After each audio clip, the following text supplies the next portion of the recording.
बंधु मैंने आपण मैंने निजर फायदा पई एही भिडियोटी को थोरे मात्र शेष पर्यंत देखंतु एवं भक्तिर सहित कमेंट बॉक्स रे जय मां लक्ष्मी निश्चय लिखंतु।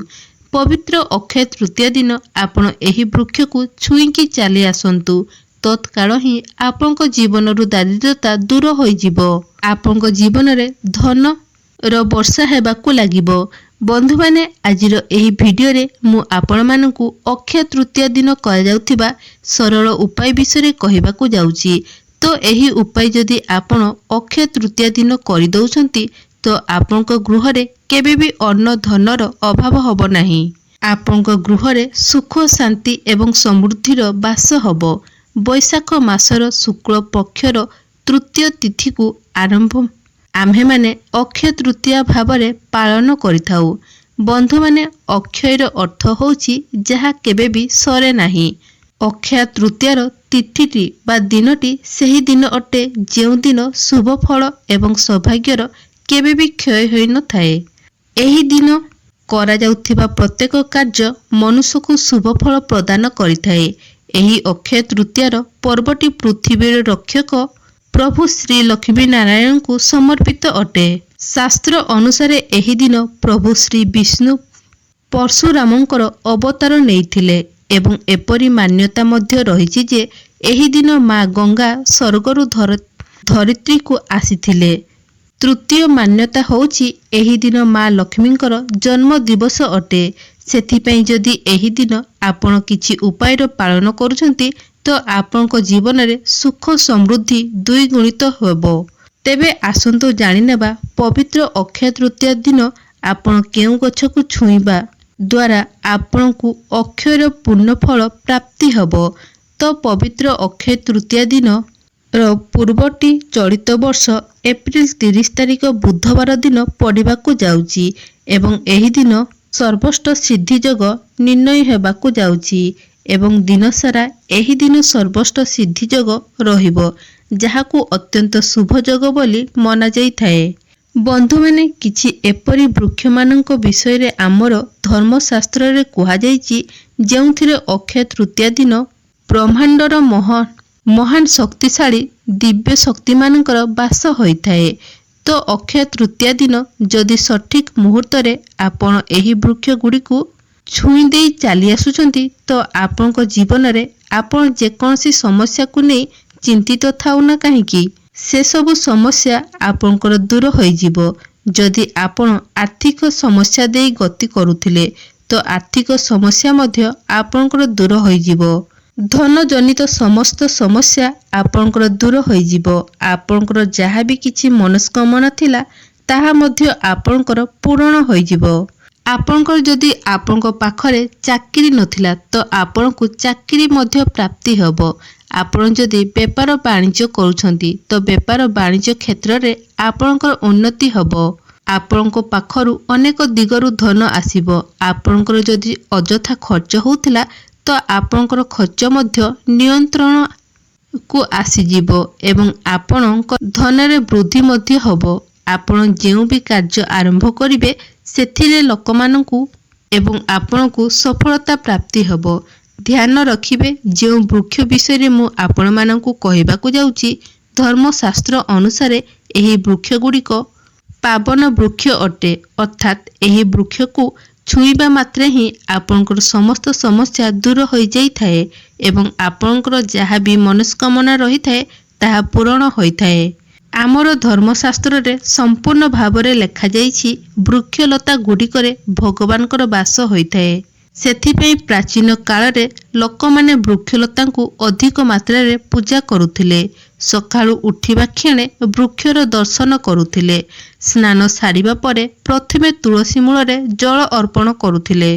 कारण प्राचीन कालर लोकमानंकु एही कथा जणाथिला जे वृक्षरे साक्षात देवी देवता माने वास करंती। तो पवित्र अक्षय तृतीया दिन एही वृक्ष गुडी को छुई दउछंती तो आपनक जीवन रे चालिथिबा अनेक गुडाए समस्या दूर होई जिवो। बंधु माने आपण माने जानि रखिबा उचित जे अक्षय तृतीयाटी एक एपरी दिन होइथाए जेउ दिन प्रभु श्री विष्णु एवं माता लक्ष्मींकर पूजा करिबा रो अलगा ही महत्व रही थाए। ଏହି ଦିନ ମା ଲକ୍ଷ୍ମୀଙ୍କୁ ପ୍ରସନ୍ନ କରିବା ପାଇଁ ଏକ ବିଶେଷ ଦିନ ବୋଲି ମନାଯାଇଥାଏ। ତେବେ ବନ୍ଧୁମାନେ, ଭିଡ଼ିଓଟିରେ ଆଗକୁ ବଢ଼ିବା ପୂର୍ବରୁ ଆପଣମାନେ ଭିଡ଼ିଓଟିକୁ ଲାଇକ୍ କରି ଚ୍ୟାନେଲଟିକୁ ସବସ୍କ୍ରାଇବ୍ କରି ଦିଅନ୍ତୁ ଏବଂ କମେଣ୍ଟ ବକ୍ସରେ ଭକ୍ତି ଏବଂ ଶ୍ରଦ୍ଧାର ସହିତ ଜୟ ଶ୍ରୀ ବିଷ୍ଣୁ, ଜୟ ମା ଲକ୍ଷ୍ମୀ ନିଶ୍ଚୟ ଲେଖନ୍ତୁ। ତ ସର୍ବପ୍ରଥମେ ବୃକ୍ଷଟି ଯାହାକୁ ଆପଣ ଅକ୍ଷୟ ତୃତୀୟା ଦିନ ନିଶ୍ଚୟ ଭାବରେ ଛୁଇଁକି ଆସିବେ ତାହା ହେଉଛି ବେଲଗଛ। ବେଲଗଛଟି ଏମିତି ଗଛ ଅଟେ ଯାହାର ପ୍ରତ୍ୟେକଟି ପତ୍ରରେ ମା ପାର୍ବତୀଙ୍କର ବାସ ହୋଇଥାଏ। ଏହି ଗଛରେ ଭଗବାନ ଭୋଳାନାଥଙ୍କର ବାସ ହୋଇଥାଏ। ବେଲଗଛର ମୂଳରେ ଭଗବାନ ବ୍ରହ୍ମାଙ୍କର ବାସ ହୋଇଥାଏ। ତ ପବିତ୍ର ଅକ୍ଷୟ ତୃତୀୟା ଦିନ ଆପଣ ଏକ ନୋଟା ଜଳ ନିଅନ୍ତୁ ଏବଂ ସେଥିରେ ଆପଣ ଅଳ୍ପ ଗଙ୍ଗା ଜଳ ମିଶାନ୍ତୁ। ଆପଣଙ୍କ ଘର ନିକଟରେ ଥିବା କୌଣସି ବି ବେଲଗଛ ନିକଟକୁ ଚାଲି ଯାଆନ୍ତୁ ଏବଂ ବେଲଗଛ ମୂଳରେ ଆପଣ ଏକ ନୋଟା ଜଳ ଅର୍ପଣ କରନ୍ତୁ। ତାପରେ ବେଲଗଛକୁ ଛୁଇଁ ଆପଣ ଘରକୁ ଚାଲି ଆସନ୍ତୁ। ଅକ୍ଷୟ ତୃତୀୟା ଦିନ ଆପଣ କେବଳ ଏତିକି କରିବା ଦ୍ୱାରା ପୁରା ବର୍ଷ ସାରା ଆପଣ ରୋଗମୁକ୍ତ ରହିବେ ଏବଂ ବର୍ଷ ସାରା ଆପଣଙ୍କ ଗୃହରେ ଧନର ଅଭାବ ମଧ୍ୟ ହେବ ନାହିଁ, କାରଣ ଆପଣଙ୍କୁ ସାକ୍ଷାତ ମାତା ଲକ୍ଷ୍ମୀଙ୍କର ଆଶୀର୍ବାଦ ପ୍ରାପ୍ତ ହେବ। ଏହା ସହିତ ଭଗବାନ ଶିବ ଶଙ୍କର ଏବଂ ମାତା ପାର୍ବତୀଙ୍କର ମଧ୍ୟ ଆଶୀର୍ବାଦ ଆପଣଙ୍କୁ ପ୍ରାପ୍ତ ହେବ, ଯାହା ଫଳରେ ଆପଣଙ୍କୁ ଉତ୍ତମ ସ୍ୱାସ୍ଥ୍ୟ ସହିତ ଅପାର ଧନ ମଧ୍ୟ ପ୍ରାପ୍ତି ହେବ। ଦ୍ୱିତୀୟ ଗଛଟି ହେଉଛି ଯାହାକୁ ଆପଣଙ୍କୁ ଅବଶ୍ୟ ହିଁ ଏହି ପବିତ୍ର ଅକ୍ଷୟ ତୃତୀୟା ଦିନ ଛୁଇଁକି ଆସିବାର ଅଛି, ତାହା ହେଉଛି ଅଶ୍ୱତ୍ଥ ଗଛ। ବନ୍ଧୁମାନେ, ଅଶ୍ୱତ୍ଥ ଗଛକୁ ବୃକ୍ଷମାନଙ୍କ ମଧ୍ୟରେ ରାଜା ବୋଲି କୁହାଯାଇଥାଏ। ଅଶ୍ୱତ୍ଥ ଗଛରେ ସାକ୍ଷାତ ଶ୍ରୀ ବିଷ୍ଣୁ ଏବଂ ମାତା ଲକ୍ଷ୍ମୀଙ୍କର ବାସ ହୋଇଥାଏ। ଏହା ବ୍ୟତୀତ ପ୍ରଭୁ ହନୁମାନଙ୍କର ମଧ୍ୟ ବାସ ହୋଇଥାଏ। 33 କୋଟି ଦେବୀ ଦେବତାମାନେ ମଧ୍ୟ ଏହି ଅଶ୍ୱତ୍ଥ ଗଛରେ ବାସ କରିଥାନ୍ତି। ତ ପବିତ୍ର ଅକ୍ଷୟ ତୃତୀୟା ଦିନ ଆପଣ ଆପଣଙ୍କ ଘର ନିକଟରେ ଥିବା କୌଣସି ବି ଅଶ୍ୱତ୍ଥ ଗଛ ନିକଟକୁ ଯାଆନ୍ତୁ। ଏହି ଉପାୟଟିକୁ ଆପଣ ସକାଳ ସମୟରେ କରିବାର ଅଛି, ଅର୍ଥାତ୍ 8ଟା ପରେ ଆପଣଙ୍କୁ ଏହି ଉପାୟଟିକୁ କରିବାର ଅଛି। ତ ସ୍ନାନ ସାରି ଆପଣ ଆପଣଙ୍କ ଘର ନିକଟରେ ଥିବା ଅଶ୍ୱତ୍ଥ ଗଛ ପାଖକୁ ଯାଆନ୍ତୁ। ଅଶ୍ୱତ୍ଥ ଗଛ ମୂଳରେ ଆପଣ ଶୁଦ୍ଧ ଘିଅର ଏକ ଦୀପ ପ୍ରଜ୍ୱଳନ କରନ୍ତୁ। ତାପରେ ଅଶ୍ୱତ୍ଥ ଗଛକୁ ଆପଣ 3 ବାର ପରିକ୍ରମା କରନ୍ତୁ ଏବଂ ଅଶ୍ୱତ୍ଥ ଗଛକୁ ପରିକ୍ରମା କରିବା ସମୟରେ ଆପଣ ପ୍ରଭୁ ଶ୍ରୀ ବିଷ୍ଣୁଙ୍କର ବୀଜ ମନ୍ତ୍ରକୁ ଜପ କରନ୍ତୁ। ଓଁ ନମୋ ଭଗବତେ ବାସୁଦେବାୟ ନମଃ। ଅଶ୍ୱତ୍ଥ ଗଛକୁ ପରିକ୍ରମା କରିବା ସମୟରେ ଆପଣ ଏହି ବୀଜ ମନ୍ତ୍ରକୁ ଜପ କରନ୍ତୁ। ଏହାଦ୍ୱାରା ଆପଣଙ୍କର ରାହୁ କେତୁ ଆପଣଙ୍କର ସାଥ ଦେବାକୁ ଲାଗିବେ। ନବଗ୍ରହଙ୍କର ଶୁଭ ଫଳ ଆପଣଙ୍କୁ ପ୍ରାପ୍ତି ହେବ।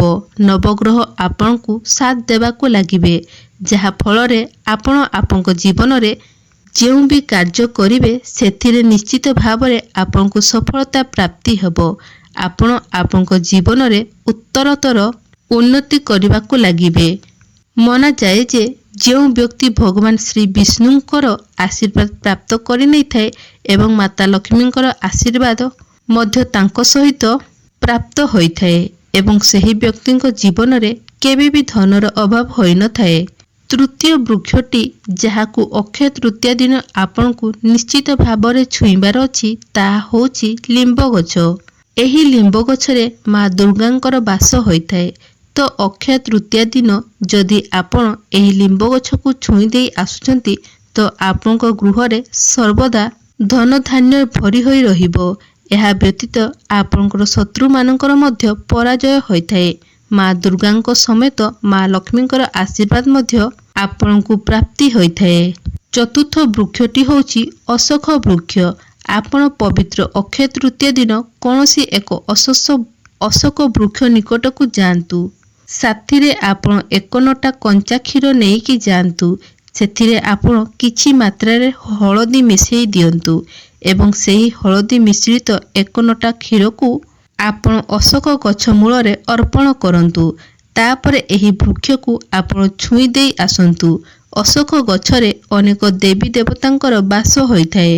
ଏକାଦଶୀ ହେଉ, ଅମାବାସ୍ୟା ହେଉ, ପୂର୍ଣ୍ଣିମା ହେଉ, ଅକ୍ଷୟ ତୃତୀୟା ହେଉ କିମ୍ବା ଏହି ପ୍ରକାରର କୌଣସି ଶୁଭ ଦିନରେ ବ୍ରହ୍ମାଣ୍ଡର ସମସ୍ତ ଶକ୍ତି ଏହିସବୁ ଗଛରେ ବାସ କରିଥାନ୍ତି।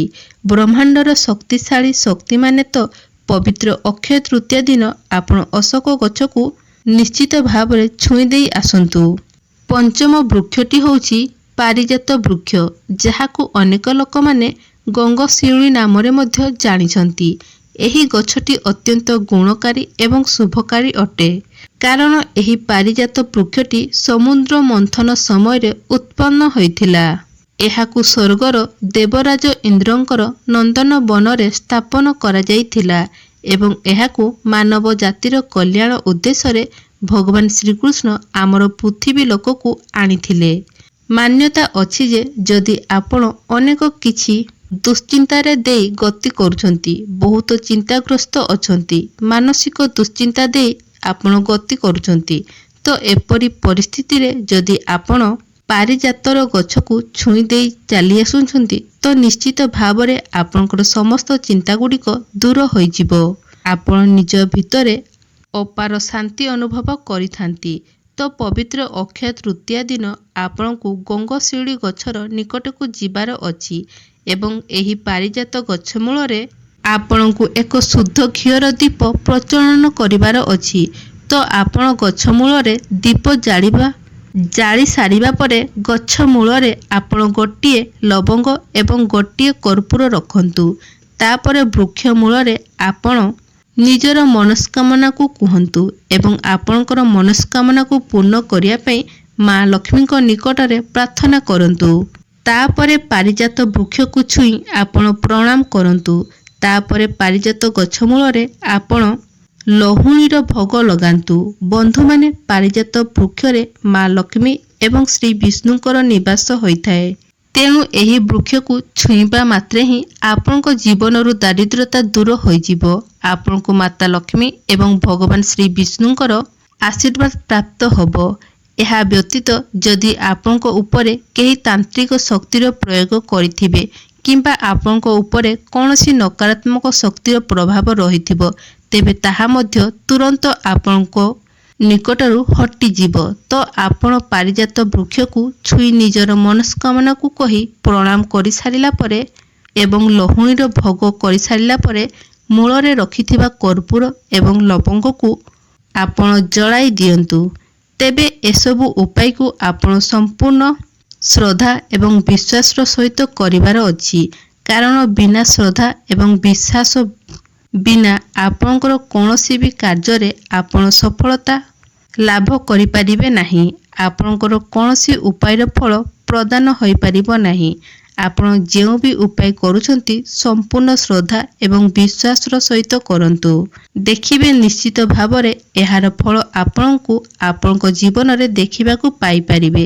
ତେବେ ବନ୍ଧୁମାନେ, ଆଜିର ଏହି ଭିଡ଼ିଓରେ ଯେଉଁ ପାବନ ବୃକ୍ଷ ଗୁଡ଼ିକ ବିଷୟରେ କହିଲି, ଏହି ବୃକ୍ଷ ମଧ୍ୟରୁ କୌଣସି ଏକ ବୃକ୍ଷକୁ ଆପଣ ପବିତ୍ର ଅକ୍ଷୟ ତୃତୀୟା ଦିନ ଛୁଇଁ ଦେଇ ଚାଲି ଆସନ୍ତୁ। ନିଶ୍ଚିତ ଭାବରେ ଆପଣଙ୍କ ଜୀବନରେ ଚାଲିଥିବା ସମସ୍ତ ଦୁଃଖ, କଷ୍ଟ, ସମସ୍ୟାର ଅନ୍ତ ହେବ। ଆପଣଙ୍କୁ ମାତା ଲକ୍ଷ୍ମୀ ଏବଂ ଶ୍ରୀ ବିଷ୍ଣୁଙ୍କର ଅଶେଷ କୃପା ପ୍ରାପ୍ତି ହେବ। ତେବେ ବନ୍ଧୁମାନେ, ମୋର ଏହି ଭିଡ଼ିଓଟି ଯଦି ଆପଣମାନଙ୍କୁ ଭଲ ଲାଗିଥାଏ, ତେବେ ଭିଡ଼ିଓକୁ ଗୋଟେ ଲାଇକ୍ କରି ଚ୍ୟାନେଲଟିକୁ ସବସ୍କ୍ରାଇବ୍ କରିଦେବେ।